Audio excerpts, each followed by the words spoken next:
Well, I'm now standing with Formula E's latest debutant podium stander. That sounded better in my head than it did in person. Yeah, but that came out all right. we've talked about you getting points before, then we've talked about you getting podiums. You've now got that podium. How has it felt since Tokyo? Because I know you've wanted it for a long time. Yeah, I mean, honestly, it's worn off pretty quickly, I have to say.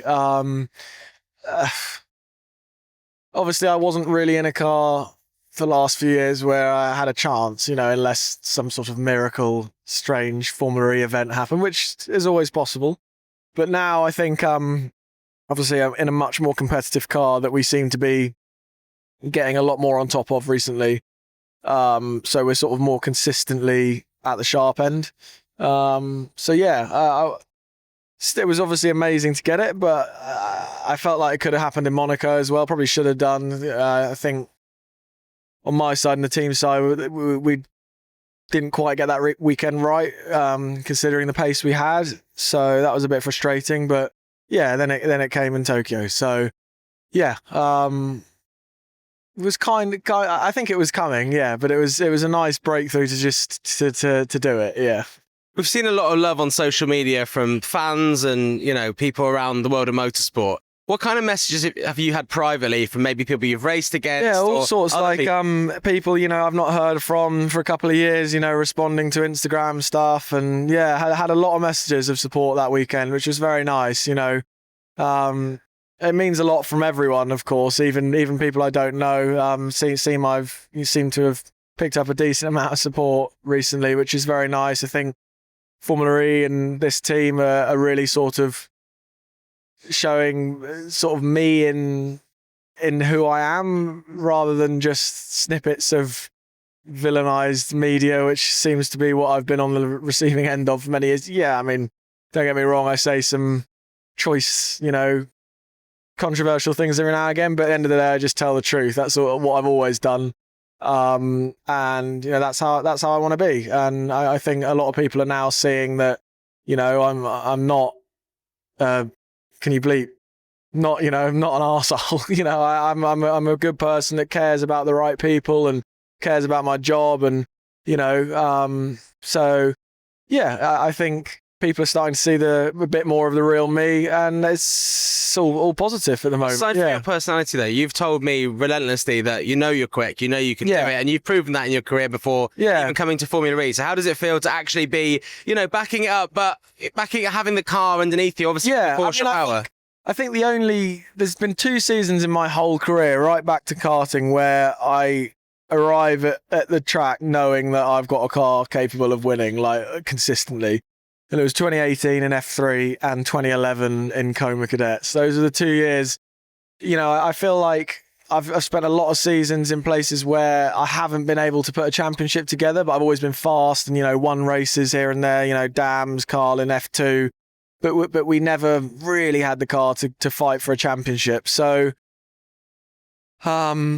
I feel like my resume could be better than it is, but obviously, I've won Macau and won some good races, and I've always proven that I'm fast. I had the backing of obviously F1 teams, without paying, so you don't get always that. Helps. Yeah, you don't get that as by being an idiot. And then a lot of people's misconception is that people think I got fired because I did something stupid. It's actually mainly just a super license, especially at Red Bull, and then at Williams, it was Doralton taking over from the family, because the family were a fan. Then COVID happened and Doralton took it over, and they wanted an American, and I was out and Sargent was in. So even when you look back, I mean, like, you're looking at, in your results, I was looking back earlier, and, you're winning races alongside Lando Norris, Colton Herta, these names here, and it must, I know you're frustrated that you're not seen as being up there with these guys, when in your mind you are as good a driver. Yeah, I think at the end of the day, look, I know what the truth is. I think that's what really matters. Obviously, it's human nature to care about what other people think and how you're perceived, but I'm not going to give the people the quote by saying what I want to say next. But I'm sure you can understand what I'm alluding to. I've been toe-to-toe with some of the best drivers from my generation, and, they're no better than me. So, it's just, I haven't helped myself along the way. There's things I could have done better and things I shouldn't have done. But, look, Formula E is not a bad place to be. it's a championship that's, again, despite, some uneducated opinions on the internet, probably one of the strongest field of drivers in any category in the world. In my opinion, the strongest consistently across the board. I think I said in an interview with you, there's some people who shouldn't be in F1. I'm not going to say that again, but that caused some stirs. You mean you don't want me to ask a vague question about cutting chicanes at Monaco and see? No? Yeah, I don't know. Like, look, this is a very, very high level championship, and that's reflected in how we're all paid. And it's very good in that sense. And I think Gen 4 is going to be a big step.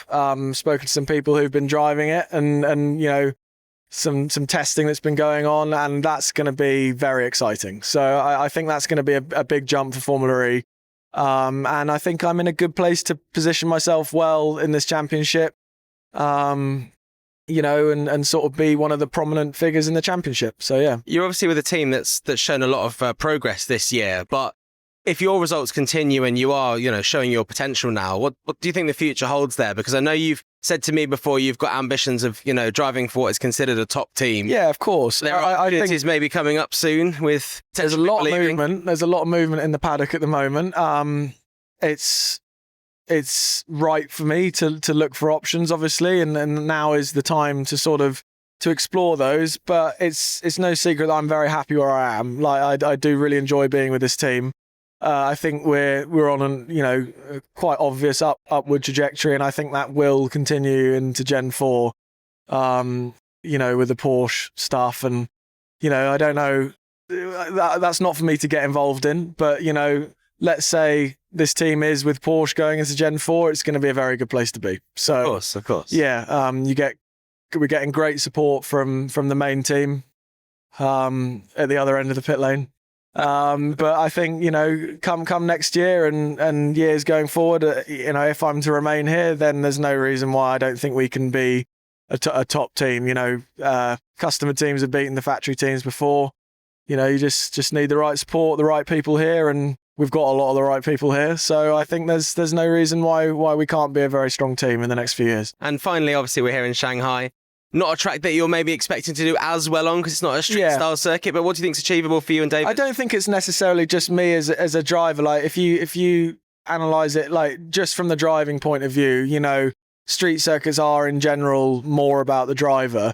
You still need a car to be in the window, but, the driver can definitely make more difference on difficult, bumpy, tight, places where you make one mistake, you're in the wall sort of tracks. And then here it is... The level of the drivers, as I was saying, is so high here. Pretty much all of us will be getting more or less the most out of the car at a track like this. There's quite big room for error. You still got to put the lap together, but let's say all of us put the lap together. It is really a track that's a lot based on the car's pace. So, like, if the car's not really there, you're going to struggle. It's one of those sorts of tracks, unfortunately. But that's not to mean I think we will struggle. I just think, looking at this season so far, obviously the differences that are known between us and Porsche, there's some things that we're sort of, maybe not as strong on, and I think this track might highlight that a little bit, but we'll see. The Porsche car basically that we've got was very fast there last year, so I think everyone's gone forward a bit, but we'll see.